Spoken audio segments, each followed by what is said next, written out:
Klay, what impact did DeMarcus's dunk over Kuzma have on you guys kind of flipping that game around? I think it sparked our crowd, which was huge. We didn't give them anything really to cheer for in that start of that third quarter. So once we get the crowd into it, we feel the energy, we can swing the momentum. That's what happened. So thank God Cuz made a huge play.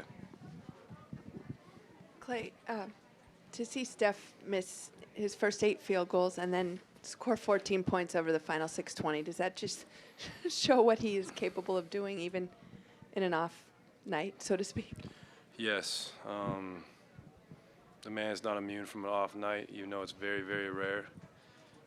But you saw even when he's, like you said, 0 for 8, he is going to have that gunner mentality, and I think he's earned that over his career. And we want him to keep it that way because he's at his best when he's aggressive.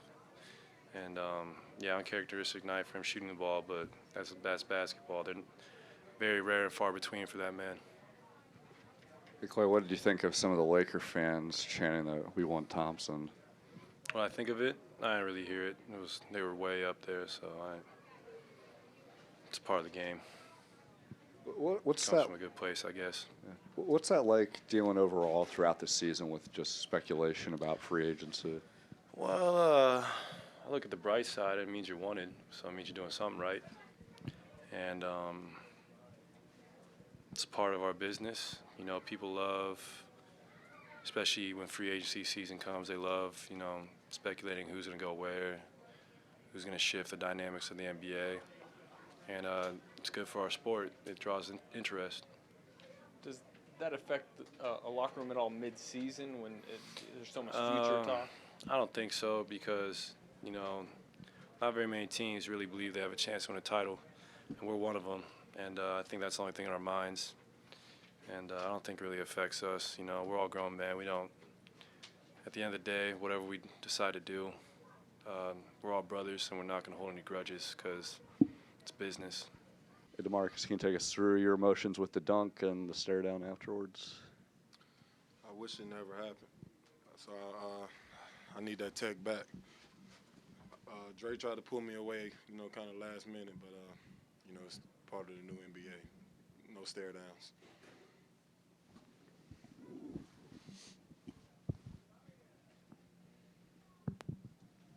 Did you feel like the team was kind of looking for a spark at that moment? Was that going through your mind at all?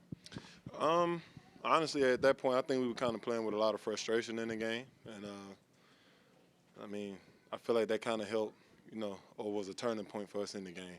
So, you know, if you want to call it a spark or whatever the case may be, I would agree with it, yeah. Where do you think the frustration was mostly coming from? Just us. We weren't playing the right way, the way we wanted to play, and the way we know we're capable of playing. So, you know, some frustration kind of creeped into the game. You know, not agreeing with a lot of things that were going on the floor. You know, from various situations. But you know, we fought through. We found a way to get back into the game and play the right way, and we pulled out a good win. We know you had that. We know you had the dunk on your first game back, and then this dunk. What do those type of plays do for your psyche as you keep coming along this process? I mean, you've watched me play for a long time. You know, I'm not really much of a dunker, but you know, I think that's more for satisfying you guys than anything. I mean, like I said, I'm not really much of a dunker, but you know, it feels good to be able to finish. Obviously, I haven't been finishing the way I would like.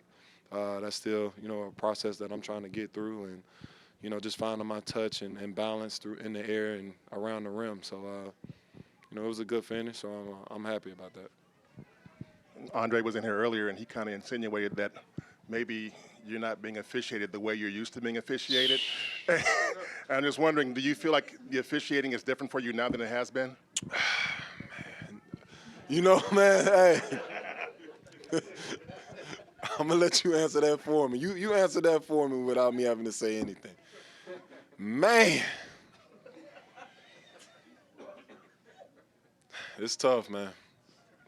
We'll figure it out, though. We got a lot of time to figure it out. Dinner on me, though. You play 25 minutes in general. Do you feel like you're at a point where you play 24. more? 24. 24. Yeah. Look like you got 25 tonight. That's progress, right? I'm pissed at Steve right now, man. Me and Steve are bumping heads with this minute restriction. Nah, but you know, it's a process. It's, you know, you got to go through it. You know, we're still trying to figure it out and, you know, do what's best for me and my body moving forward. So, you know, it sucks, especially when you really get involved in the game. Your emotions are going. You know, my emotions are always in the game, and it just feels like every time I feel like I'm at that turning point, you know, being myself, it's like, let's go. Let's come sit down on the sideline. But, you know, they've been great through this process of, you know, helping me and, you know, move forward and go about it the right way. So I feel like with any athlete, it's frustrated when you can't, you know, go out there and perform the way you would want to or when you want to. So, you know, I just got to stick through it and, you know, just keep building daily. Every game, keep building.